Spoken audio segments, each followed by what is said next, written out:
अलहाज वसीम साहब, मोअज़्ज़िज़ नौनिहालान इस्लाम, मेरे प्यारे प्यारे बच्चों, इसलिए पहले आपका नाम ले रहा हूँ कि आप ही हमारा मुस्तकबिल है, आप ही हमारा भविष्य है। आपके चेहरे पे हम अपने आने वाले कल को देखते हैं। मोहतरम रुस्तम भाई यहाँ तशरीफ रखते हैं, उनकी खिदमत में सलाम अर्ज़ करता हूँ। आपको तालीम देने वाले हमारे मुदर्रिस साहब यहाँ पर, उनको आजाद करता हूँ। हमीद भाई हैं, हजरत उमर साहब हैं, हमारे जाकिर भाई डॉक्टर नौशाद सिद्दीकी, आप तमाम हजरात की खिदमत में सलाम अर्ज़ करता हूँ। भाई ने बताया कि मैं बिलासपुर से आया हूँ। असल में मैं बिलासपुर से भी आगे जयपुर से भी आ रहा हूँ। बहुत दूर से आया हूँ, थका बहुत था, लेकिन जब लोगों ने बोलना शुरू किया और अदा जब आई और अदा आके जब अटक गई, तब मेरी सारी थकान दूर हो गई। वजह मैं बताता हूँ आपको। मेरे पास लिस्ट थी 40 लोगों की, इसमें 23 के बाद सीधा 25 नंबर आया है, बीच में 24 नंबर गायब हो गया। और अच्छा हुआ 24 नंबर गायब हो गया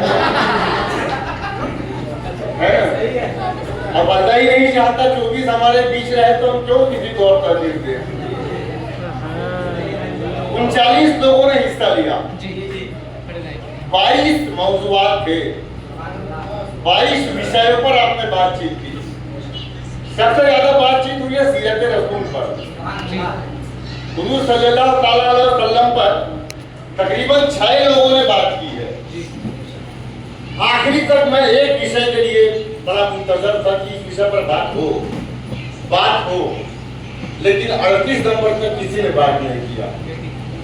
आखिर में वो बेटी जब आई और बेटी की बात जब करी, तब मुझे सुकून हुआ कि यार चलो, किसी ने तो बेटियों को भी कुछ कहा। बीच में हमारी एक बिटिया ने और भी पर्दे के बारे में बात कहा था। मैं वो बात करूंगा, कोई तकलीफ नहीं कर रहा हूँ मैं ना, मैं वो कर रहा हूँ, वो बात कह रहा हूँ जो तुम लोगों को समझ में आए। इधर उधर समझ में नहीं आए तो कोई बात नहीं, ठीक है ना। अगर समझ में नहीं आएगी तो वहीं से हाथ उठा देना। ये मुझे जिम्मेदारी सिर्फ जजमेंट करने की नहीं दी गई है, मुझे जिम्मेदारी दी गई है कि मैं अपने इस 40-45 नौनिहाल को, जो आने वाले कल में 40-45 खानदानों के वारिस होंगे, एक पूरी जमात के वारिस होंगे, इनको आज बता सकूं कि तुम कहां तक कामयाब हो। तो मैं आगे बढ़ता हूं, ठीक है।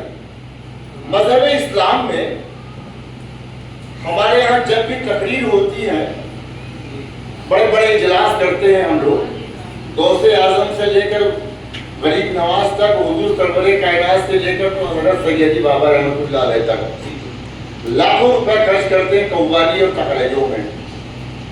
हर जगह हमारे पास सिर्फ एक ही बात होती है कि हमारे हजरत फला ने फला किया, हजरत उसने ये किया, उमर ने, सिद्दीक ने, उस्मान ने, गनी ने, हजारों नाम आपके पास होंगे, लेकिन मजहब इस्लाम के उरूज के लिए औरतों का क्या किरदार रहा है, इस पर बात नहीं होती। हमारे माँ बहनों ने क्या किया मजहब इस्लाम के लिए।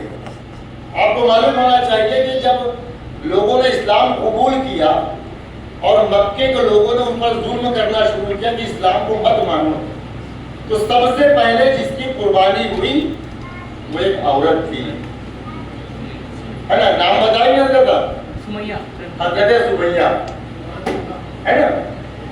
2 ऊंट लेकर, एक ऊंट में एक हाथ एक पैर बांध दिया गया, दूसरे ऊंट में दूसरा हाथ दूसरा पैर बांध दिया गया, दोनों ऊंटों को अलग अलग दिशाओं से हटा दिया गया, बीच से 2 भाग चीर दिया गया। इतनी दर्दनाक मौत एक औरत की गई। तो मजहब इस्लाम की बुनियाद में सबसे पहले अगर किसी का खून है तो वो एक औरत का है, सुमैया का है। यहाँ सुभान अल्लाह बोलना चाहिए आपको। हमारे पास सबसे ज्यादा हदीसें जो महत्व है, तो हुजूर की बातों को हम तक पहुंचाने वाली जो है वो हजरत आयशा सिद्दीका है। वो नहीं होती तो हमारी हदीसें अधूरी हो जाती, हमारी तालीमें हदीस हो जाती। सबसे बेहतरीन पर्दा नशीन औरतों में हज़रत फातिमा का मुकाबला कोई कर ही नहीं सकता। और मैं छोटी सी बात बताऊं, जब आप चला करती थी तो जब आप शादी नहीं हुई थी तो अपनी वालिद जब चलते थे तो आप आगे चलती थी, वालिद पीछे चलते थे। जब शादी हो गई तो आप आगे चलते थे, अली पीछे चलते थे। जब बच्चे हो गए तो बच्चे भी जो थे वो पीछे चलते थे, वालिदा आगे चलती थी। और ये सब चलने वाले वहाँ पैरों के निशान जहाँ पर फातिमा का पैर पड़ता था, उन निशान के ऊपर अपना पैर रखते थे ताकि उनके पैरों के निशान की भी पर्दापोशी हो जाए। जिसके पैरों के निशान की भी पर्दापोशी की गई। मेरी बिटिया बोल रही थी कि हमारी बहनें, हमारी माँ आज जो है अपना पर्दापोशी नहीं कर रही है। बहुत प्यारी बात कहा तो उसने मुबारकबाद के मुस्तहक है कि कुरान को हम गिलाफ में लपेट के रखते हैं, कीमती चीज़ों को छुपा कर रखते हैं। हमारी माँ बहनें, हमारी बेटियाँ कीमती हैं। पर्दे पर रह के भी जोरदार चिल्ला के बोला जा सकता है। जैसे आप लोग बोल रहे थे, पता चल रहा था कि आने वाला कल जो है वो कहीं पर भी खड़े होकर आप जब बोलेंगी, पर्दे के अंदर से बोलेंगी तो आपकी आवाज़ जो है लोगों के दिलों को चीर देगी। ये मेरा तो औरतों के किरदार में बात होनी चाहिए। दूसरी बात मैं आपको बताऊं जो मुझे थोड़ी थोड़ी खटक रही थी, वो ये है कि आप लोगों को जब बोला गया कि बेटा आपको इस विषय में बोलना है तो आपने पढ़ा, जो भी किया उसको लिखा, उसको याद किया, सबने याद किया ना, है ना? इसीलिए आप कहीं ना कहीं हड़बड़ा गए। कहीं ना कहीं जो हड़बड़ा है वो सिर्फ इसी वजह से कि आपने उसको याद किया। समझ रहे हो ना? देखो होता क्या है कि आप सभी जानते हो कि एक मटका ले लें अपन, उसमें 10-20 किलो पानी डाल दें, 20 लीटर 25 लीटर भर लें। समझ में आ रहा है? क्या करना है? मटका कितना पानी? 20 लीटर 25 लीटर। उसको सर पर रख के खड़े हो जाओ। कितनी देर खड़े रहोगे आप? 5 मिनट, 10 मिनट, बहुत से बहुत ज्यादा 1 घंटा। फिर बाहर आए, मटका छोड़ो भैया, बहुत हो गया, ये तुम्हारे सर पे बोझ था। तालाब में नहाए हो कभी? कोई नहाया नहीं? जो नहाया उससे पूछना, क्या है ना? या अपने घर में ड्रम में पानी भर लेना और उसमें एक काम करना, नाक भर करके डूब जाना। जब डूब जाते हो तो तुम्हारे सर के ऊपर हजारों गैलन पानी होता है, हजारों मटके आपके सर पे हैं, मगर आपको पानी का एहसास नहीं होता, वजन का एहसास नहीं होता।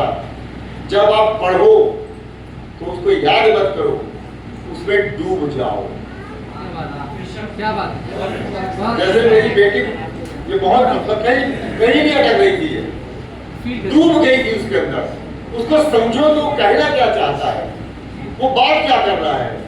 जब आप समझ लोगे ना एक बार तो दोबारा कभी नहीं भूलोगे। इमाम साहब तशरीफ रखते हैं यहाँ पर हमारे। एक प्यारा सा सवाल मैं आपसे करता हूँ, वो ये है कि आदमी कुरान पढ़ता है और अगर 5 साल 7 साल ना पढ़े तो भूल जाता है ना भाई? लेकिन मेरी वालिदा मोहतरमा वो घर में हिंदी पढ़ी थी, मामू ने पढ़ाया था। हमारी माँ बहनें भी हैं, बहुत से लोग हैं, वो हिंदी या अंग्रेजी पढ़ते हैं घर में, ABCD, और उसके बाद नहीं पढ़ते जिंदगी भर। कभी भी पढ़ाओ बराबर पढ़ लेता है, मेरा ये लिखा है, वहां पर ये लिखा है। वजह क्या है कि कुरान भूल जाते हैं और बाकी चीजें नहीं भूलते हैं। वजह बता सकते हो आप? कारण क्या है उसके बता सकते हो? कारण ये है कि जब हम हिंदी या अंग्रेजी पढ़ते हैं तो लिखते हैं और पढ़ते हैं। जब लिख के पढ़ते हो तो उसमें 4 चीज काम करती है। एक लिखना, हाथ काम कर रहा है, दूसरा आंखें देख रही है, तीसरा दिमाग में शेव हो रहा है, चौथा जबान अदा कर रही है। इसमें से एक भी चीज अगर बाहर होती है, जैसे हम वो अरबी लिखते नहीं है और भूल जाते हैं। उर्दू आप पढ़िए, अगर उर्दू पढ़ा रहे हैं बहुत अच्छा, आप लोगों की तलफ़ुज़ 99 तो नहीं लेकिन फिर भी 95% तक उर्दू लोगों ने सही बोली है। आप लोगों को मुबारकबाद देता हूँ मैं। आप जो रिजल्ट है वो ये है कि 39 के 39 लोग फर्स्ट नंबर पे आए हुआ। कोई ये मत समझे कि मैं पीछे हूँ या आगे हूँ।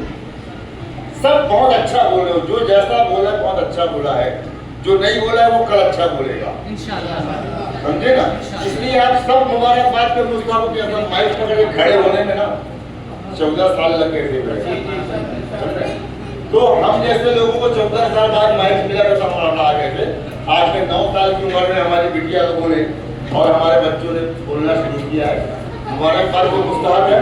मदरसा आपका जो काम कर रहा है उससे उसका जजा जो है वो अल्लाह ही आपको देना है, क्योंकि जो लोग इल्म की रोशनी फैलाते हैं वो सारी दुनिया में खुद सूरज बन जाते हैं। आप लोग मुबारकबाद के मुस्ताहक हैं।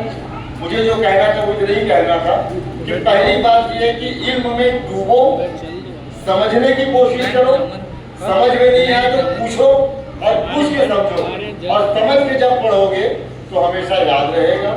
दूसरी बात ये है कि ये इल्म बड़ा कीमती है। मैं आपको आखिरी बात बतला देता हूँ कि मैं आज